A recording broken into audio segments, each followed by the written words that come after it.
it's kind of similar to what I do with the teams and sponsorships. Is you're just reaching out to your clients and networking and trying to take care of accounts. And it was a weird corporate job, and like I worked downtown and wore a tie. But I got into cycling. I used to be an avid skateboarder. That's all I did. I grew up skateboarding and like playing in punk bands. And then I moved to San Francisco and I broke my foot. And then I had to get around by bike. That just opened a whole new world up. And I guess I can't really explain it. I just started hanging out at bike shops and like trying to learn everything I could about bikes and wanted to ride bikes all the time. And then I quit Kinko's and started bike messengering. And then, how did that, it was like my boss of the messenger company I worked for, I kid you not, came to work and we had lost our biggest account. And our biggest account was like accounted for a third or almost half of the business that we did. And I met up with him. We were working and we were messengering, and I just bumped into him and we were standing there and he's just like, I swear, I'm just going to give this damn company to the next messenger I see. And I said, I'm standing right here. And he was like, fine, come over to my house tonight. It's yours. So I think what had happened is he basically lost his cash cow and the core client we had. And really overnight, the business wasn't profitable. So basically I inherited this little failing bike messenger company. And then I kept the few other messengers we had on staff and then just kind of hustled with the remaining clients we had and did that for a couple of years while also hanging out in bike shops and learning about bikes, and basically just hung out at a bike shop until they gave me a job. Like they wouldn't hire me, and I would just hang out and I was nice to all the customers that came in. And when they were busy, I would just start fixing flat tires or just doing stuff, and then ended up hanging out and working on bikes.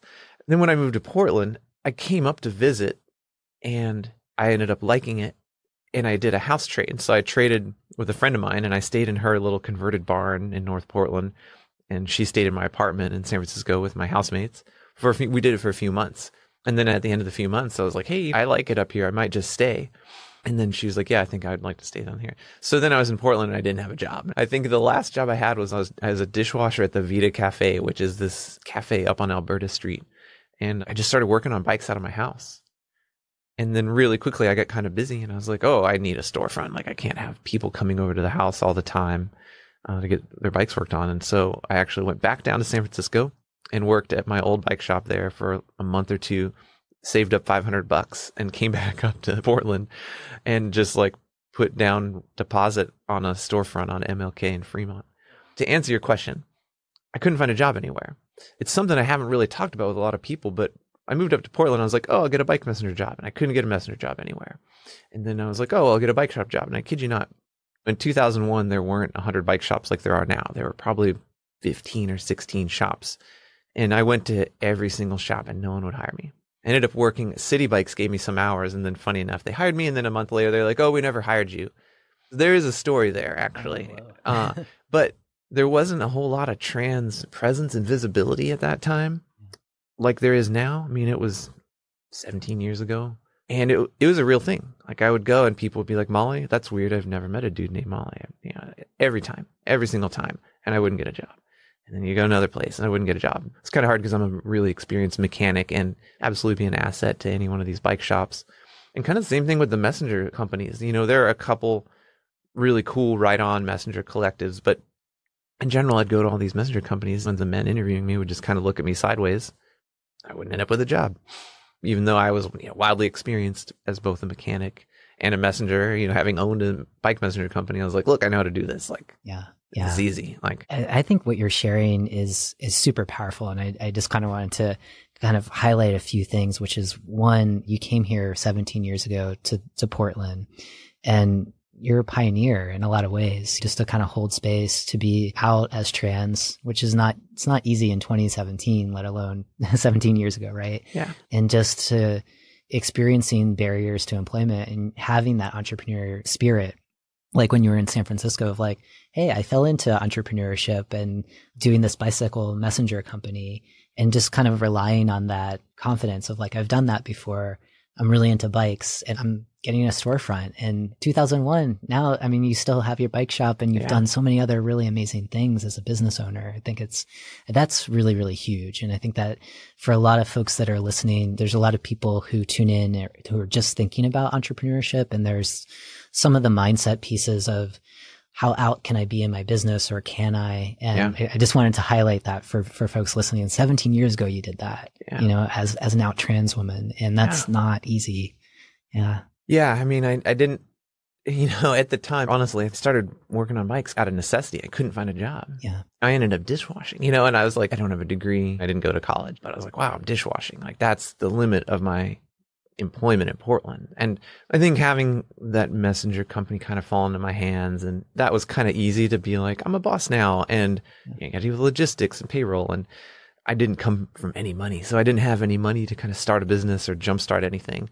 But yeah, starting the bike shop in Portland was very much like, I need to survive kind of thing, and I need to do something so I can pay rent. And then it was born out of passion. I mean, I'm sure if I was passionate about something else, I probably could have. At the time, I certainly didn't feel like anything of a pioneer. I was just trying to pay rent. I was trying to survive and like eat.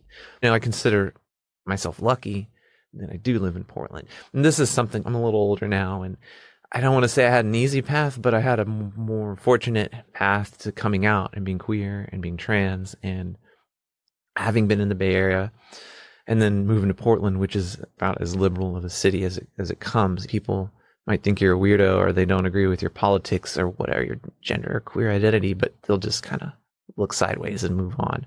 The risk of violence is relatively low, and Portland's a pretty safe city in general.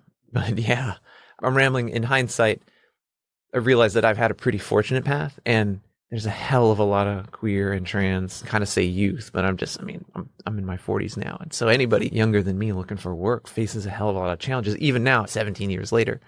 And it's crazy because, again, at the time I was just trying to work, and I kind of knew what was happening, and I knew I was like, I'm being discriminated against, but like, I'm not one to cry about it and throw a fit and yell at people. Can I ask you about what you're talking about as an entrepreneur?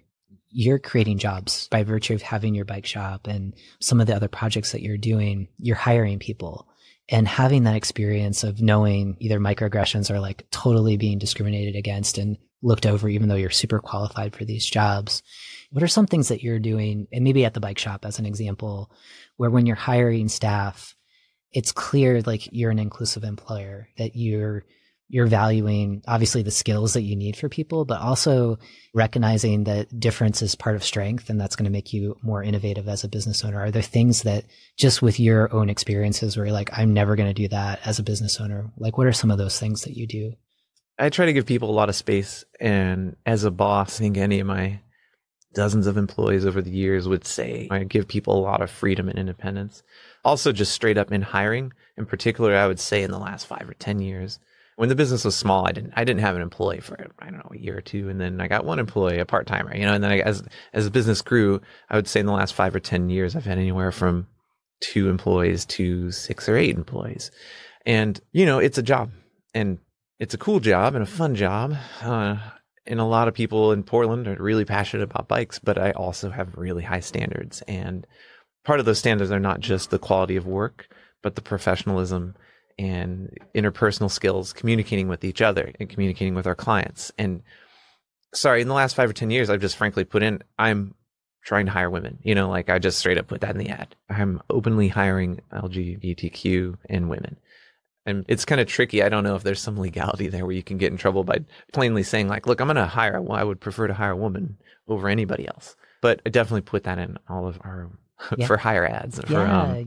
You're prioritizing that in an industry that is not super inclusive of women, or at least, for my, like all of the hundreds of bike shops that are here in Portland, it's exciting when I see women working as mechanics and running shops. And I think what you're doing, really trying to make it clear for folks who are looking for jobs, this is an employer who you're prioritizing people who are underrepresented in the industry. Yeah. Right? And again, I think now where we are in 2017, Portland is pretty damn inclusive. I think a handful of years ago, a lot of business owners, I may be speaking mostly in the bike industry, right? And the bike industry is a pretty small industry and pretty tight knit. And I also think it became in vogue to give a shit about women. I still think there's a hell of a lot of work to do in all facets of cycling, in bicycle retail, in pro cycling, in racing, in sports marketing. There's so much work to do around queer issues and culture, and just even acknowledging that it's a thing.